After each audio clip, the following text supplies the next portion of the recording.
جيت اتغدى عند براك بالألف ونص بتاعتي، دفعوا لي 27,000 جنيه يا جماعه تاني. صباع ورق العنب عند براك ب 55 جنيه.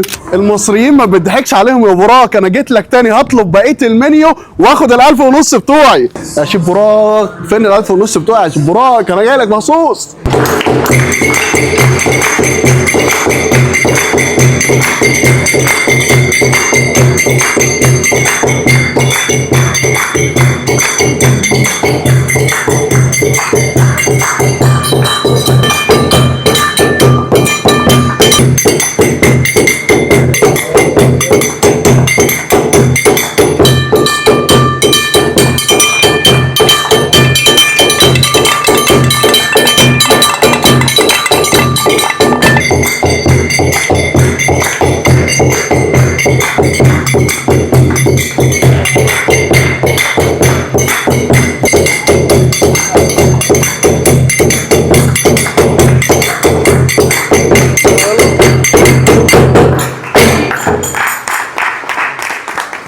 بالمشكل مشاوي يا جماعه دوت ثمنه 3800. في كفته بالفستق تركي، كفته سبايسي، لحمه زي الكباب كده شيش، وفراخ شيش، والرز 4 بول رز.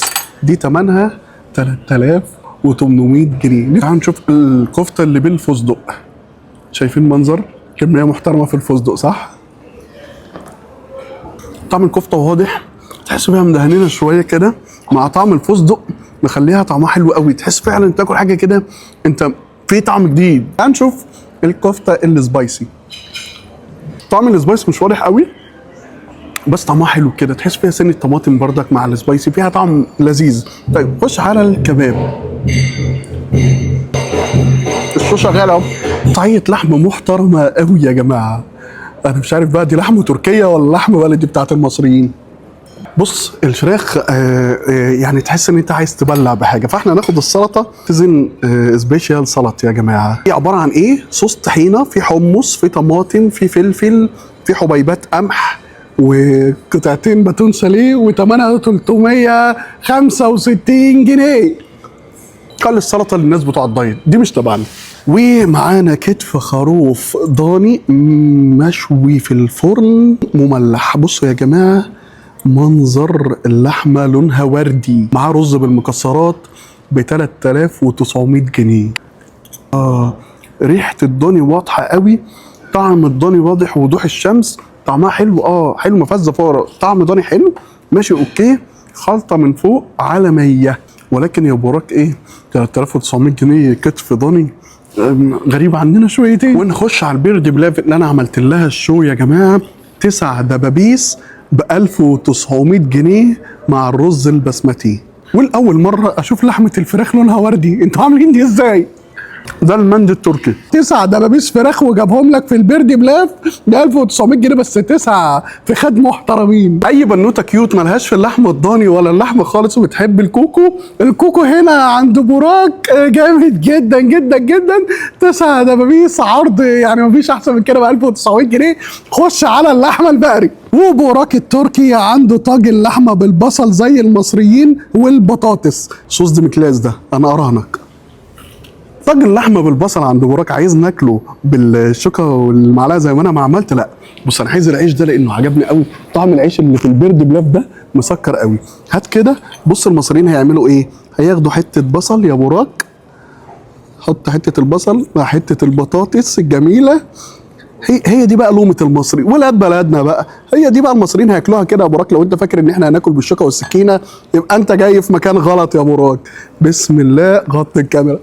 تحفه تحفه تحفه. بس عايز اقول لكم ان هو ب 1200 جنيه طاجن اللحمه بالبصل عند براك. دي كرات طاجن اللحمه، دي كرات لحمه بصوص الدمجلاس، وبيقولوا ان دي لحمه ضاني على بقري.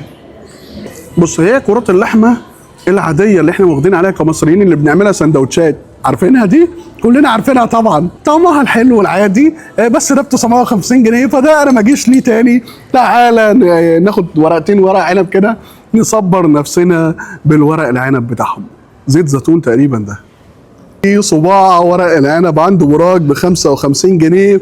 غير الضريبه، يعني يقف عليك بحوالي 60 جنيه بخدمه والضريبه بتاعته. 4 ورق عنب ب 220 جنيه. والطبق اللي قدامنا ده اسمه لحم ضاني مملح يا جماعه، لحم ضاني في الفرن. دول 3 موز مخليين، قال لي هيبقى دول عباره عن 3 موز مخليين. منظر مريب، لحمه لونها وردي بكل حاجه. هل ازاي اصلا هو متدخل ان يخلي اللحمه باللون ده؟ طعم الضاني بيضرب في دماغك اول ما تاكلها مع تيست مسكر. المكان كله حلو قوي، الاكل جميل. بقول لك ايه، تيجي نخش على الطبق اللي بعده. ده اسمه صاج تافه ب 1900 جنيه، لحمه سوتيه المفروض بالبصل وخلطه كده من ايد الشيف التركي. طعم الروزماري واضح قوي، كتير قوي الروزماري هنا. فدي لا مش اللي بيحب الروزماري اوكي، مش روزماري ابعد عن الطبق ده خالص، لان طعم الروزماري واضح قوي. يلا بينا. ونحلي بطبق فواكه ب 1700 جنيه، بس بقى فيه كميه فواكه غريبه عننا شويه. ده دراجون فروت ما بحبوش ولا طعمه حلو. اناناس الطبانه ناس تحفه، بحب الاناناس قوي قوي يا جماعه، هاتوه كلوه هتتبسطوا قوي. باشون فروت احنا مش هندوق غير الحاجات الغريبه بس. راسبري، ريد بيري بقى. نشوف المانجا بتاعت براك. مانجا براك بقى مانجا عويسي ولا جايبها منين يا براك؟ هوريكوا شيك، وبقول لك ايه، اقفل بقى وما تنسوش تعملوا الاكل اللي شكلي. وريني كده، وريني. يا نهار ابيض يا جدعان. اوه ماي جاد. بص كده، اتخض معايا، اتخض يا عم. شيك عند براك. الشيك المره دي عند براك بكام؟ مالي رقم 10 اتصدمت ما قدرتش اشوفه. 26300 27000 جنيه. يا ريتني ما طلبت الفاكهه. جيت اتغدى عند براك بال1000 ونص بتاعتي، دفعوا لي 27000 جنيه يا جماعه تاني. اقول ايه؟ خد يا عم. اهو الشو شغال. اكتب ايه يا عم؟ اوعى تجيب دي. لا بص، احساس رخم اوحش احساس في المطعم. هات يا عم، بتطلع واحده تاني. هي ناقصه حرام. اقفل الفيديو. بص ادي الريسيت اهو، وادي فاتوره براك اهي. والله يسامحك يا براك، ليه بتعمل فينا كده؟ سلام.